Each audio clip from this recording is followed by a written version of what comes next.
Now today we'll learn about the classification of signal.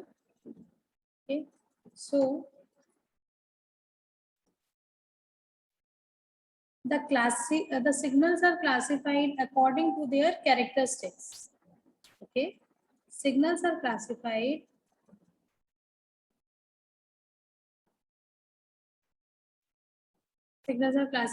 according to their characteristics. ठीक है, जब हम किसी भी सिग्नल को बेटा क्लासिफाई करते हैं या देखते हैं या बनाते हैं तो वो किस पे डिपेंड करता है, वो उसकी कैरेक्टरिस्टिक्स पे डिपेंड करता है। ठीक है, कि उसकी कैरेक्टरिस्टिक्स क्या है, कैसी है ना। जैसे आप नॉर्मल भी अगर किसी की बात करते हैं या आप लोग भी आपस में एक दूसरे को देखते होगे, समझते होगे, तो आप लोग भी क्या सोचते हैं, आप लोग भी यही सोचते होगे ना कि मैम, अगर सपोज दैट मेरी बात कर लूँ तो आपका कुछ ना कुछ थॉट होगा कि मैम की कैरेक्टरिस्टिक्स ऐसी है या मैम ऐसी हैं, या आप किसी फ्रेंड के बारे में सोचते हो तो उसको उसके हिसाब से जानते हो ना कि हाँ ये जो मेरा फ्रेंड है ये ऐसा है। ठीक, तो ऐसे जो हम सिग्नल्स की बात करते हैं तो signals are also classified for their characteristics. जैसे कंटिन्यूस, सबसे पहले टाइप्स की बात कर लेते हैं। कितने टाइप्स होते हैं? 6 टाइप्स के होते हैं। कौन कौन से? First one is continuous time and discrete time signals, second one is deterministic and random signals, third one is periodic and aperiodic signals, fourth one is even and odd signals, fifth one is energy and power signal, and sixth one is causal and non-causal signals. Okay, and in this signals classification, all the classifications are important, but periodic, aperiodic, even, odd, energy, power, causal and non-causal, that are most important signals, because with the help of these signals we solve the periodicity of the signal, है ना। we find the signal are even or odd, we find the periodicity of the signal is periodic or aperiodic. Okay, find the energy and power of the signal, है ना, and causality and non-causality of the signal. Okay, so first is what? First is continuous time and discrete time signals, है ना। ये हम बहुत बार पढ़ चुके हैं, शुरू से लेके अभी तक पढ़ते हुए आ रहे हैं, है ना। शुरू से लेके अभी तक हम पढ़ते हुए आ रहे हैं कि नहीं?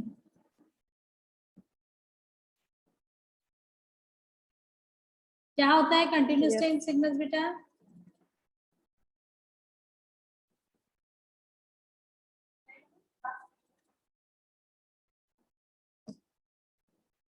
क्या होता है बताइए?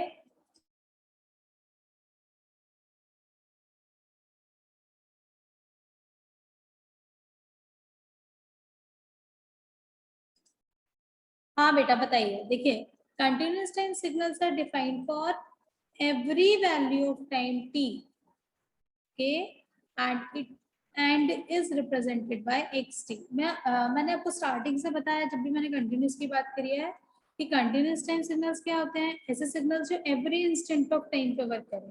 क्या करें बेटा? एवरी इंस्टेंट ऑफ टाइम पे वर्क करें। ठीक है, that is our continuous time signals. Okay,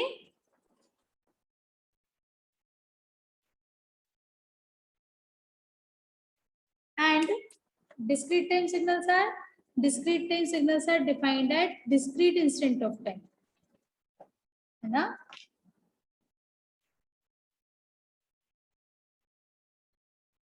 इसमें किसी कोई प्रॉब्लम बेटा? Okay, and it is represented, discrete को कैसे रिप्रेजेंट करते हैं? जैसे यहाँ पे हम रिप्रेजेंट कर रहे हैं xt से, और डिस्क्रीट को हम कैसे रिप्रेजेंट करते हैं? बताइए आप लोग कैसे रिप्रेजेंट करते थे बेटा?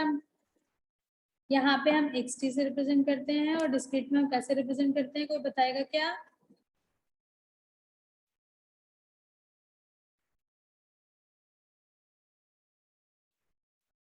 आप लोग इतना भी हाँ x बेटा, ये बाकी लोगों को भूलना नहीं है ना, ये याद रखना है कि जब भी हम डिस्क्रीट की बात करते हैं तो इंटीजर की बात करते हैं, इसलिए हम उसे क्या लिखते हैं? xn। और कंटिन्यूस में हम किसकी बात करते हैं? टाइम की बात करते हैं, इसलिए हम उसमें क्या लिखते हैं? xt। Please don't forget this things. that is most important. Okay, and next one is deterministic and random signal. देखो बेटा, सीधी सी बात होती है, डिटर्मिनिस्टिक सबको समझ में आ रहा होगा क्या है, और रैंडम से समझ में आ रहा होगा क्या है. तो क्या होता है, a deterministic signal is a signal exhibiting no uncertainty of its magnitude.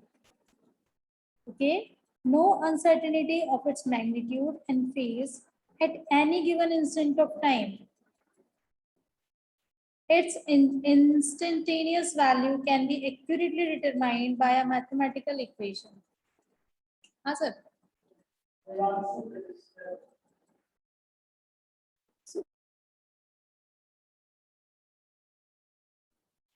ठीक है बेटा, डिटर्मिनिस्टिक सिग्नल्स वो सिग्नल्स होते हैं जिनका मैग्नीट्यूड और फेज क्या होता है, गिवन होता है एवरी इंस्टेंट ऑफ टाइम पे. ठीक है, और जो इनकी इंस्टेंटेनियस वैल्यू होती है उसको हम एक्यूरेटली डिटरमाइन कर सकते हैं बाय दी मैथमेटिकल इक्वेशन. मतलब एक ऐसी चीज जिसको हम डिफाइन कर पाए. जैसे देखो, ये आपको वेव दिख रही है ना, ये आपको एक वेव दिख रही है डिटर्मिनिस्टिक सिग्नल में सबको.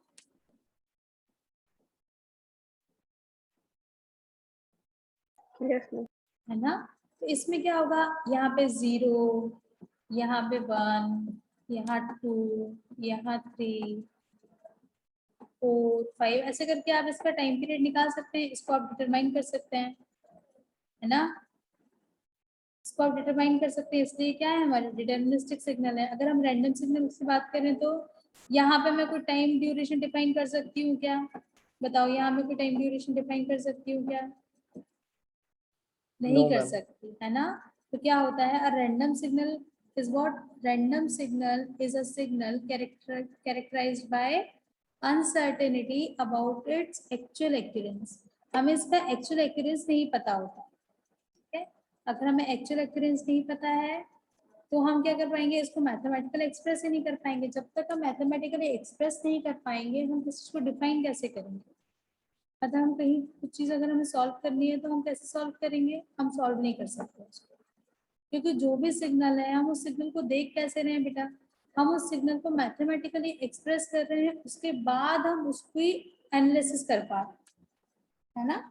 जब तक हम उसे एक्सप्रेस नहीं कर पाएंगे तब तक हम उसे एनालाइज नहीं कर पाएंगे. ठीक है, ओके. Yes, ma'am. तो ये होता है क्या हमारा, ये होता है हमारे डिटर्मिनिस्टिक और रैंडम सिग्नल्स. ठीक,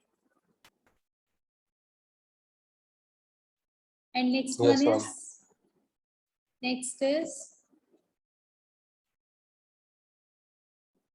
periodic and aperiodic signals. That is most important topic and most important classification of signals, है ना. तो periodic signal is what, periodic signal in continuous time signal, the signal xt is said to be periodic,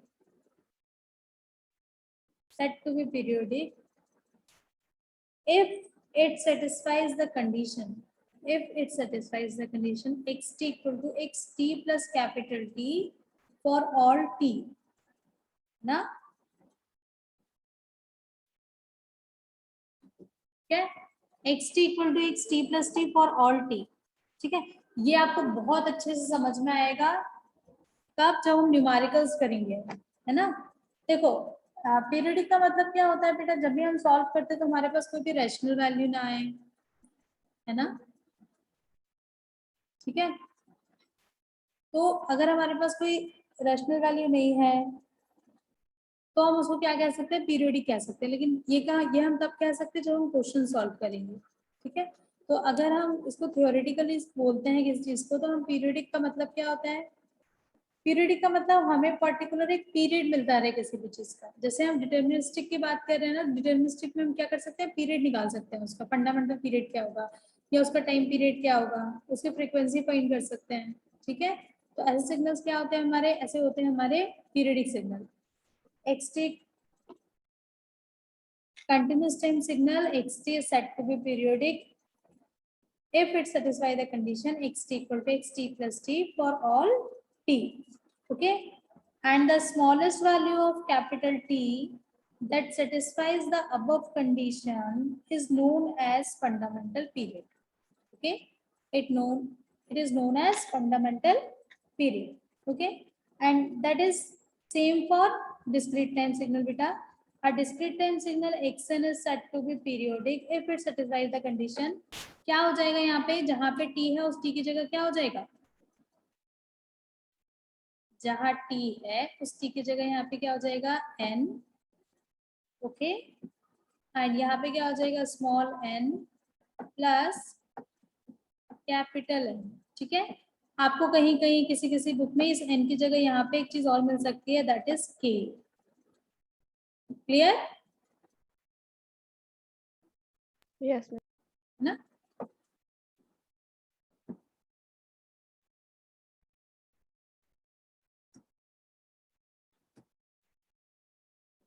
ठीक है, देखो x n plus capital N for all n. ठीक है, अब ए periodic signal की अगर हम बात करते हैं तो ए पीरियडिक सिग्नल्स में क्या होगा बेटा, एन ए पीरियडिक और non periodic signal changes constantly without exhibiting a pattern or cycle that repeats over time. Okay, it has been proved by a Fourier transform that any aperiodic signal can be decomposed into an infinite number of periodic signals. ठीक है, तो अगर हम aperiodic signal की बात करते हैं तो बेटा जो aperiodic signals होते हैं वो एक पैटर्न में नहीं चलते है ना, उनका जो साइकिल का पीरियड होता है वो बहुत रैंडमली होता है. तो रैंडमली होता है इसके कारण क्या होता है, अगर वो एक पीरियड में एक पैटर्न में मूव ही नहीं कर रहे तो हम उसे कभी भी मेजर नहीं कर पाते, मैथमेटिकली एक्सप्रेस नहीं कर पाते. बट इस चीज के लिए भी एक ट्रांसफॉर्म आया दैट जिसको हम कहते हैं फोरियर ट्रांसफॉर्म. और फोरियर ने ये प्रूफ किया कि किसी भी अपीरियोडिक सिग्नल को हम डिकम्पोज कर सकते हैं, बिकॉज जो अपीरियोडिक सिग्नल है वो भी बहुत सारे infinite number of periodic signal से मिलके बने है ना. तो फोरियर ट्रांसफॉर्म के थ्रू हम अपीरियोडिक सिग्नल्स को डिफाइन कर सकते हैं, लेकिन पीरियोडिक सिग्नल्स के लिए ऐसा कुछ नहीं है. ठीक है, अब देखिए मैं बात कर रही थी किसकी, फंडामेंटल पीरियड की. तो जो न्यूमेरिकल्स हम फंडामेंटल पीरियड्स हैं उसमें हमें फाइंड करना होता है पीरियोडिसिटी ऑफ द सिग्नल और fundamental period of a signal. ठीक, तो डिटरमाइन वेदर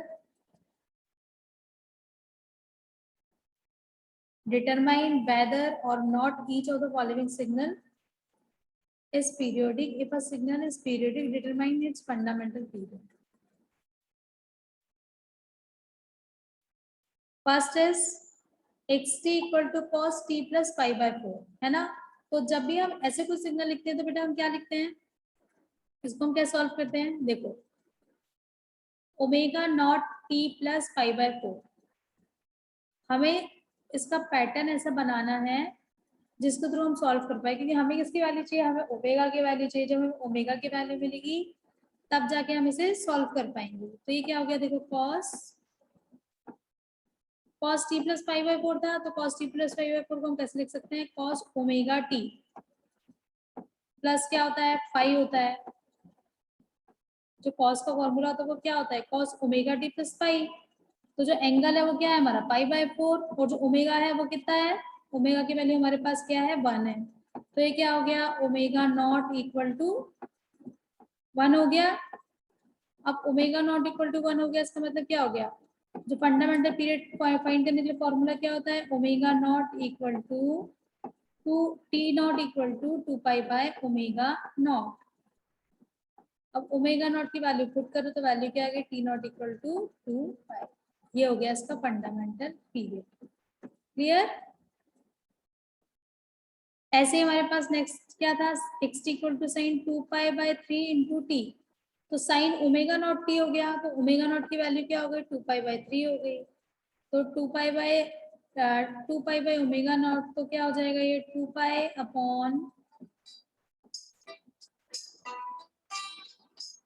अपॉन क्या हो जाएगा बेटा, 2 पाई अपॉन 2 पाई बाय 3।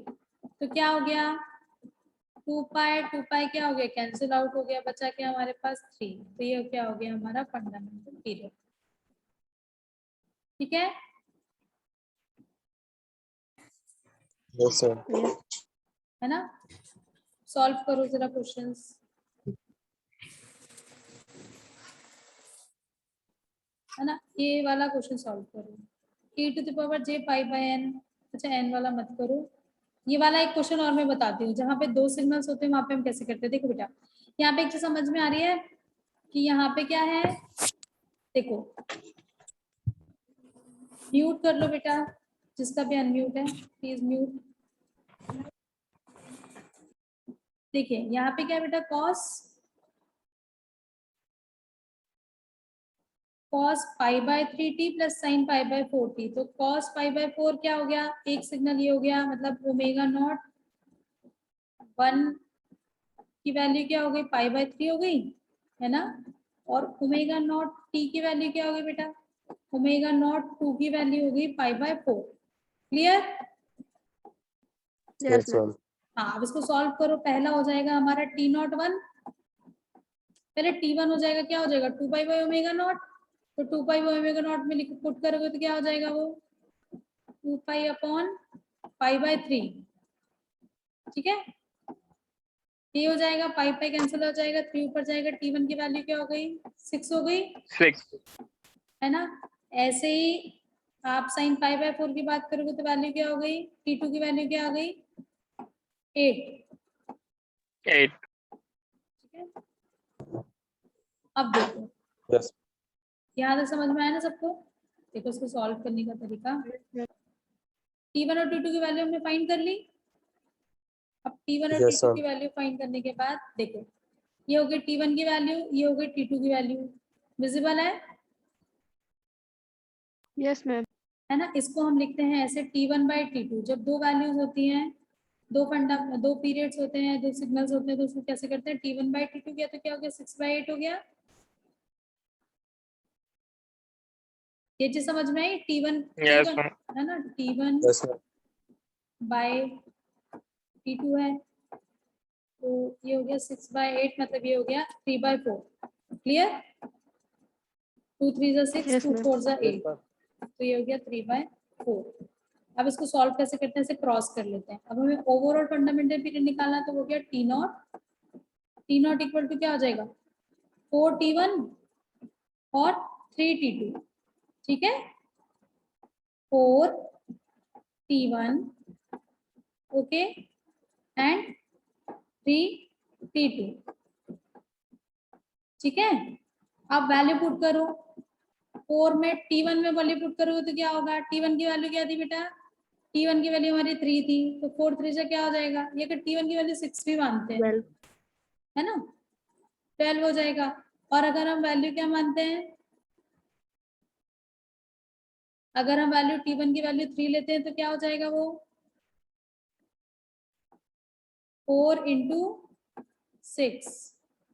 ठीक है, और 3 इंटू 8, तो वैल्यू क्या है, टी नॉट इक्वल टू क्या हो गया बेटा, टी नॉट इक्वल 24। टू हो गया 24। ठीक है, क्लियर हुई ये चीज, Yes, यस ma'am. मैम। है ना। तो हमारा फंडामेंटल पीरियड क्या हो गया 24 हो गया। ठीक, तो ऐसे ही न्यूमेरिकल्स जो मैंने आपको शेयर किया है पीडीएफ ना, उस पीडीएफ में है, तो आप उस पीडीएफ के क्वेश्चन सॉल्व करिएगा। ठीक है, हो जाएंगे, Yes, आ रहा है ma'am. समझ में, Yes, ma'am. है ना। तो इसमें से देखो e to the power j pi by 4 है, ये मैं बाद में बताऊंगी। n वाले t वाले जितने क्वेश्चंस है वो आप सॉल्व कर लीजिएगा, जो n वाले हैं वो मैं एक बार आपको बताऊंगी डिस्क्रीट वाले, फिर आप करिएगा। वैसे सेम ही है, छोटी सी चीज चेंज हो जाती है बस, 2 pi by omega not into m आ जाता है, स्मॉल m, बस इतना चेंज होता है और उस m की वैल्यूज हमें पुट करनी पड़ती है। क्लियर? Yes, ma'am.